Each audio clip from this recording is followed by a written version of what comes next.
কিন্তু দুর্দান্ত এবং গোল। কাদো আর্জেন্টিনা কাদো, বাংলাদেশের দামাল ছেলেদের কাছে শুরুতেই জোড়া গোল হজম আর্জেন্টিনার। প্রিয় দর্শক, লাতিন বাংলা সুপার কাপে বাংলাদেশ খেলতে নামে আর্জেন্টিনার বিপক্ষে। ন্যাশনাল স্টেডিয়ামে এই ম্যাচে মাঠে নেমে ম্যাচের 5তম মিনিটে আর্জেন্টিনাকে গোল দিয়ে পিছিয়ে দেয় বাংলাদেশ, যেখানে ম্যাচের 4তম 13 সেকেন্ডের সময় 9 নম্বর জার্সি পরিণত মানিক মিয়ার কর্নার থেকে পাস বল ডিবক্সে যায়, আর ডিবক্স থেকে 20 নম্বর জার্সি পরিণত খেলোয়াড় বলটি ডিবক্স থেকে বের করে 6 নম্বর জার্সি পরিণত বাংলাদেশি খেলোয়াড়ের কাছে পাস করেন, আর সেখান থেকে 6 নম্বর জার্সি পরিণত খেলোয়াড় আর্জেন্টাইন ডিফেন্ডারদের বোকা বানিয়ে বল পাস করে দেন 12 নম্বর জার্সি পরিণত মাসুদ রানার কাছে। আর্জেন্টাইন গোলকিপারকে ফাঁকি দিয়ে জোরালো শটে গোল আদায় করে নেন মাসুদ রানা।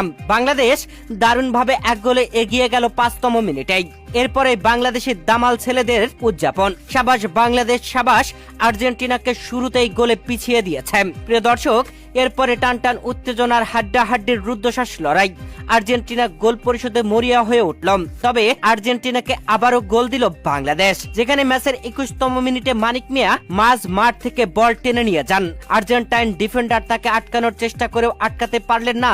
বল টেনে একদম ডিবক্সের সামনে গিয়ে ডিবক্সের ভিতরে ঢুকেই জোরালো শট নিলেন। আর্জেন্টাইন গোলকিপারকে ফাঁকি দিয়ে বল জাল খুঁজে নিল, আর বাংলাদেশ 2-0 গোলে এগিয়ে গেল।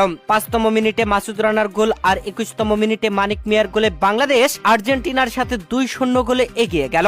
বাংলার দামাল ছেলেরা প্রথম ম্যাচে ব্রাজিলের কাছে হেরে গিয়েছিল 4-0 গোলে, তবে আজ আর্জেন্টিনার বিপক্ষে খেলতে নেমে প্রথমার্ধে বাংলাদেশ 2-0 গোলে এগিয়ে যায়। তবে দুঃখজনক ব্যাপার হলো স্কোর লাইনে একটি গোল কম দেখানো হচ্ছে। ম্যাচের 21তম মিনিটে মানিকের গোল করার পর ম্যাচের 26তম মিনিটেই স্কোর বোর্ডে দেখা যায় 1-0 গোল।